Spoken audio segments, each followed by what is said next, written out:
is heading our parliamentary processes, but is also part of the legislative, commemorating our parliamentary processes, but is also part of the legislative, the ANC, on this particular matter of the budget.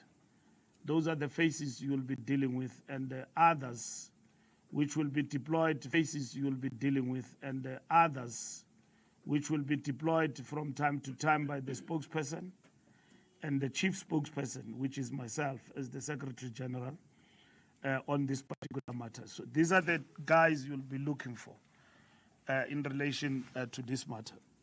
But it is important that we start from reminding you that what the ANC voted for in relation to the fiscal framework, together with other political parties.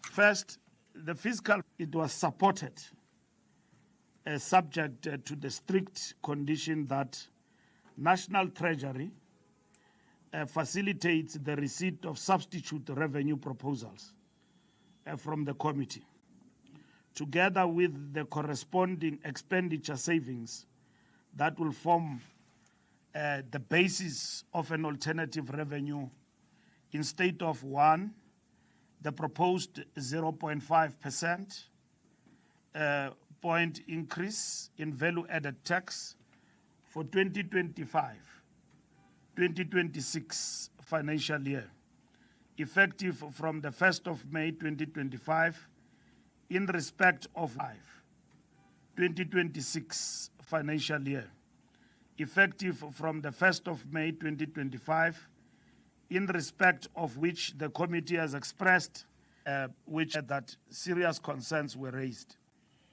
And the failure to adjust personal income tax brackets in line with the higher of the actual CPI or the projected CPI inflation rate for 2025 to prevent bracket creep be finalized and submitted by the committee to process within 30 days for consideration and adoption of this report by the House. So that is why the question of the court was rendered moot the day the minister came back within the period of 30 days, responding to the submission of political parties and having undergone this particular process and made a period of 30 days responding to the submission of political parties and having up for a loss because the minister wouldn't have taken the 10 years taken if there was no court case. This is what was voted for in terms of the budget framework in Parliament. And that is why Action SA, BUSA, and others kept on harping on the question that the budget will not increase beyond the 1st of May. And that is the question that was voted for and answered in Parliament when the budget framework was actually introduced. So this is not fudged or made up. It is in the order paper of Parliament. Now, it is easy for us to forget these things and simply say that the victory belongs to others.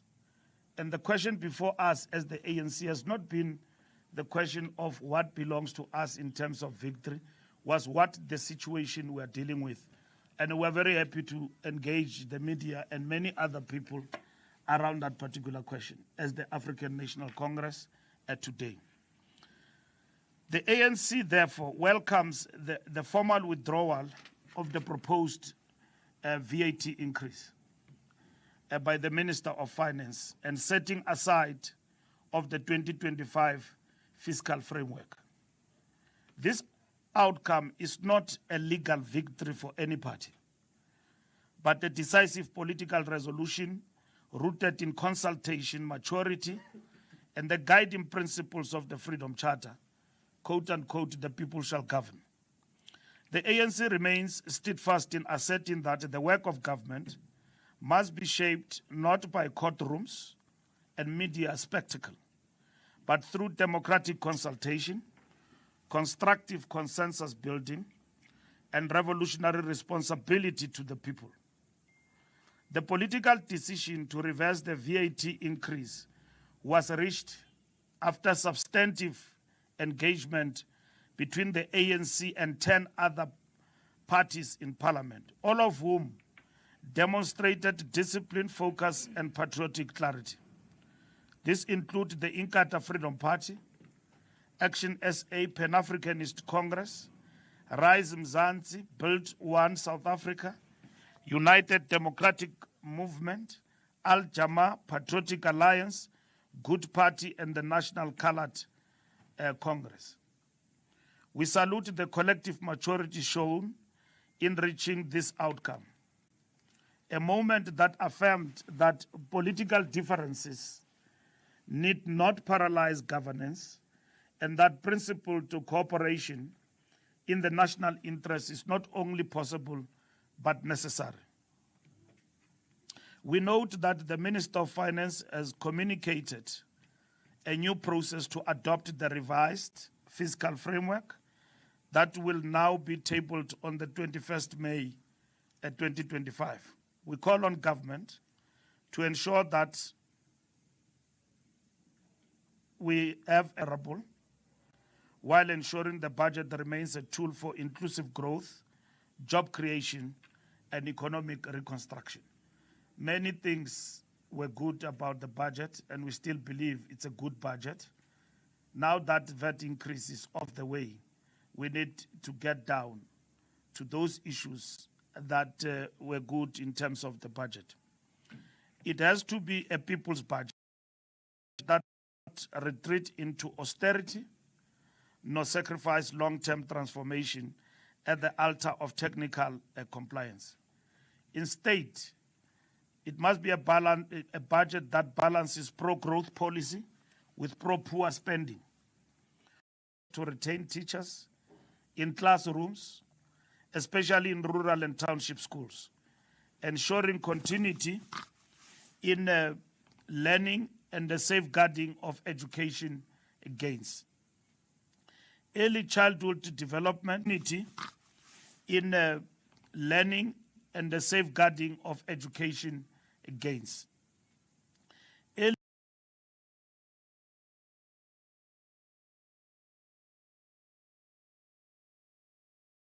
Early childhood development, expanded allocations for early learning infrastructure, nutrition, and educator support to strengthen the foundation phase. Post-school education, the Social Relief of Distress, SRD, grant, currently reaching more than 8.5 million people. This is a strategic step towards the long-term vision of implementing a basic income grant. The VAT reversal and the setting aside of the 2025 fiscal framework were formalized through an out-of-court settlement, endorsed as a court order by the Cape High Court on the 27th April 2025. This gave legal effect to a political consensus and ensured that the VAT increase will not automatically come into force on the 1st of May 2025.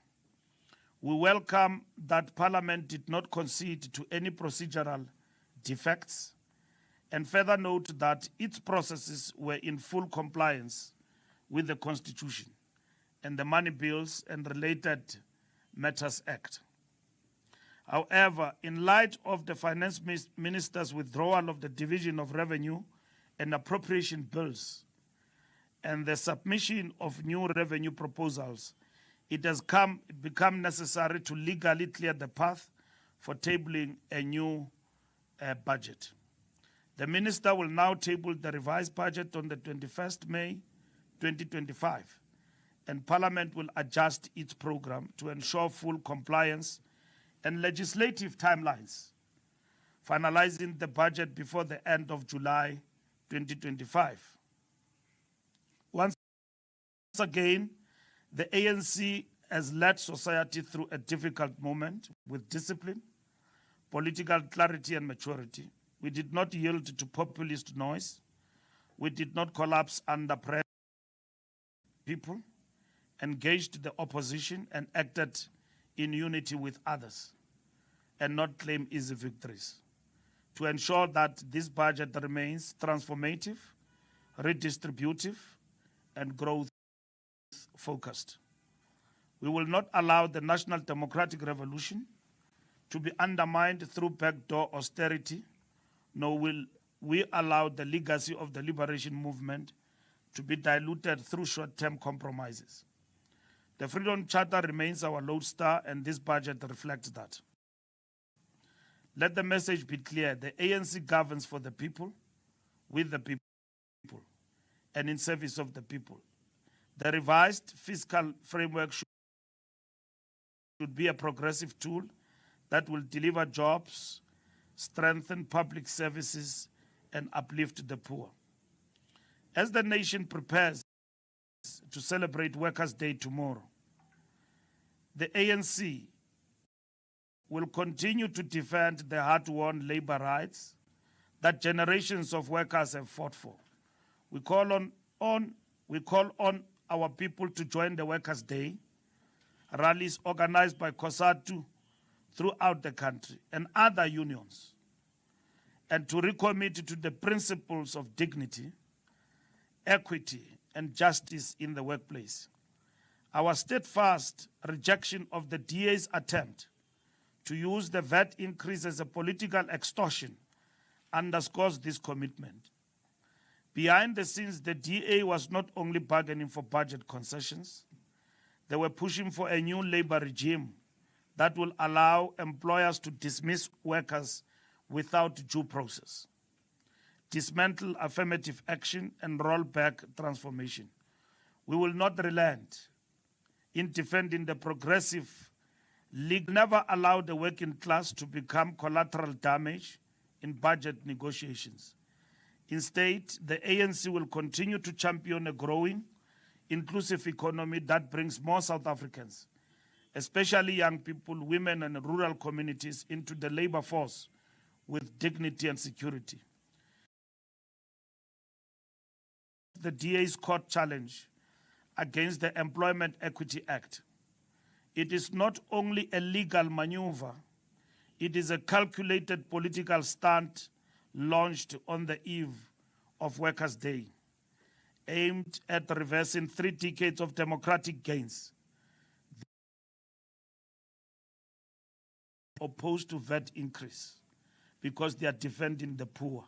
The next day they wake up, they are in court, and what are they doing in court? They are attacking employment equity. What is employment equity? And who benefit out of employment equity? And why would you challenge it and want it to be reversed? It is these workers. It is the rights of the dispossessed over the years that we fought for and that we will defend. We will defend these rights even through the government of national unity, as we do today. And we will do that even tomorrow when we celebrate the Workers' Day. This is part of a broader pattern as we warned ahead of 2024 elections. The DA has consistently opposed transformative legislation. The Bella Act, the NHI Act, the Expropriation Bill, and now the Employment Equity Amendment Act. Just on the eve of Workers' Day, they are in court, all of which seek to restructure power, ownership, and access in our society. The DA's hatred for transformation has become shameless. In the Western Cape, under the DA leadership, employers are advised not to comply with equity legislation, and South Africans are told not to expect preference in employment. An illegal and immoral policy that betrays the principles of common citizenship and constitutional redress. This is made worse by the DA-aligned campaigns of Solidarity and AfriForum, who tore foreign capitals like the United States to spread lies about the ANC lynching minorities. treasonous distortions that insult the spirit of unity and undermine our democratic sovereignty. And thanks to South Africans, black and white, who have come to the fore, dispelled and dismissed these lies, not only here in South Africa, even in the United States soil and in the corridors of the White House. We have done that as the ANC too, talking to people across, even in the United States, about these distortions about our country. Let us be clear, the Employment Equity Act is not an attack on anyone. It is a constitutional imperative. Its recent amendments achieved through NEDLAC consensus ensure sectoral targets that reflect regional realities, support SMMEs, and hold employers accountable in state contracts. These reforms are modest, are rational, and necessary. The Freedom Charter foresaw this moment. In Clause 7, it proclaimed, there shall be work and security. That clause called for equal pay, the right to organize, maternity leave, a national minimum wage, and protection against exploitation. It demanded the abolition of child, a national minimum wage, and protection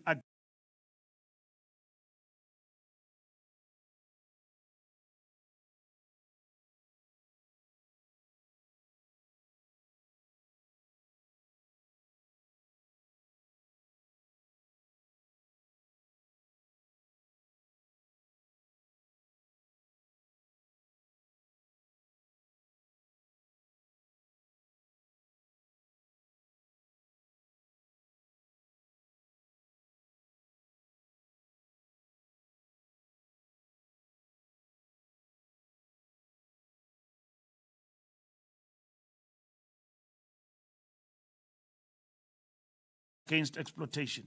It demanded the abolition of child labor, compound labor, and the TOT system. TOT, TOT system. That's how our people were subjected to the TOT system. The ANC stick workers, teachers and nurses, the ANC reaffirms all shall share in the country's wealth.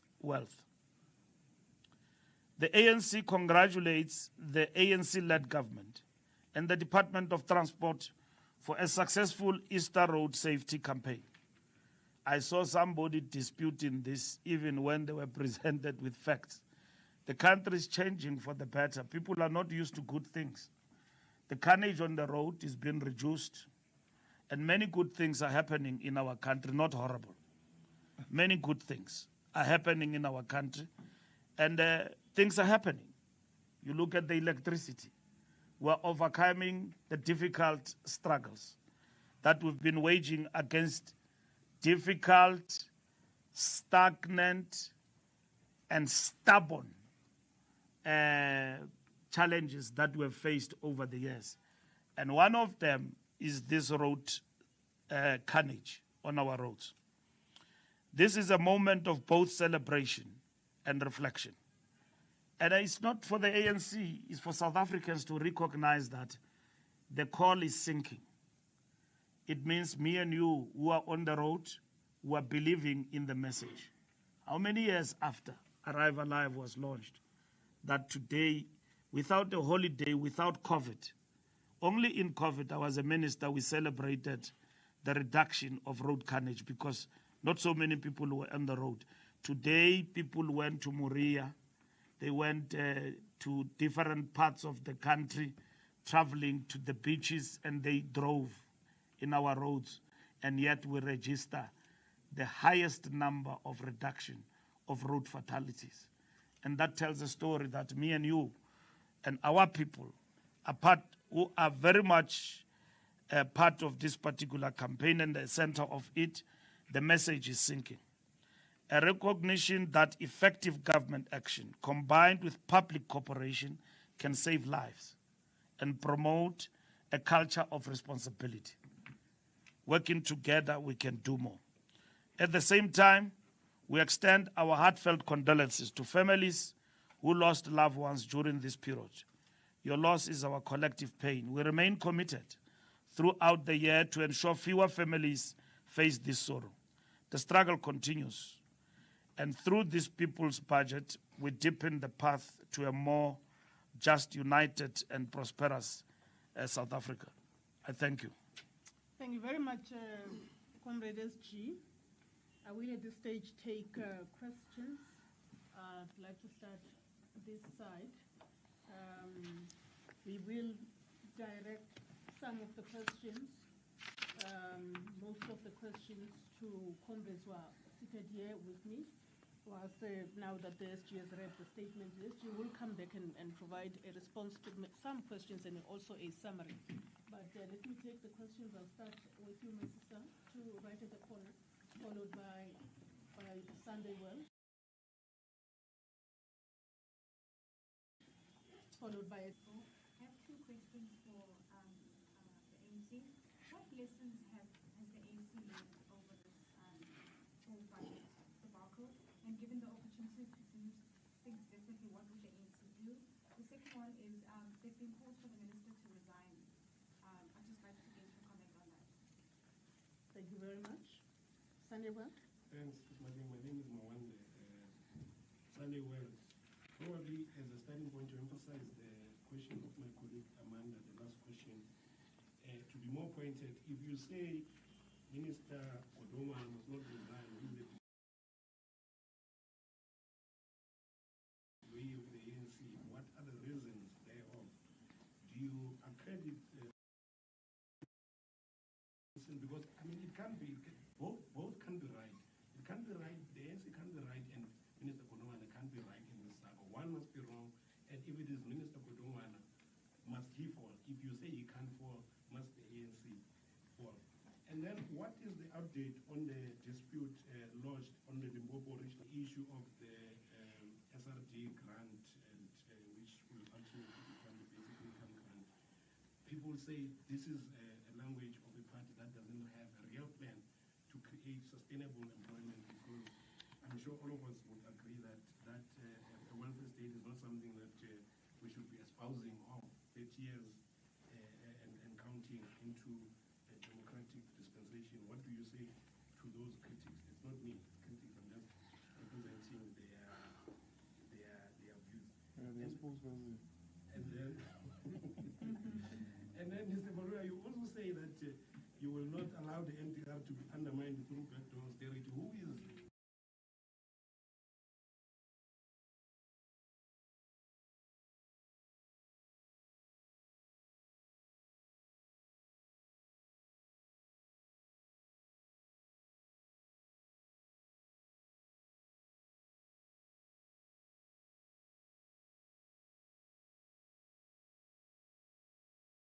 bringing this backdoor austerity? Because you see, with this marriage, all marriages are not perfect, but this one, seriously, is very toxic.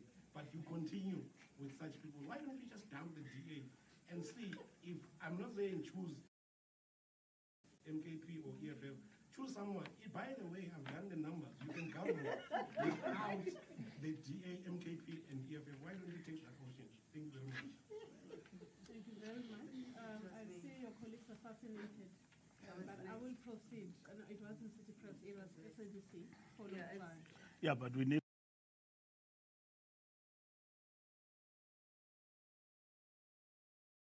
real newspapers. City Press, please. City Press, it was SABC, followed by... Yeah, but we need real newspapers. City Press, please.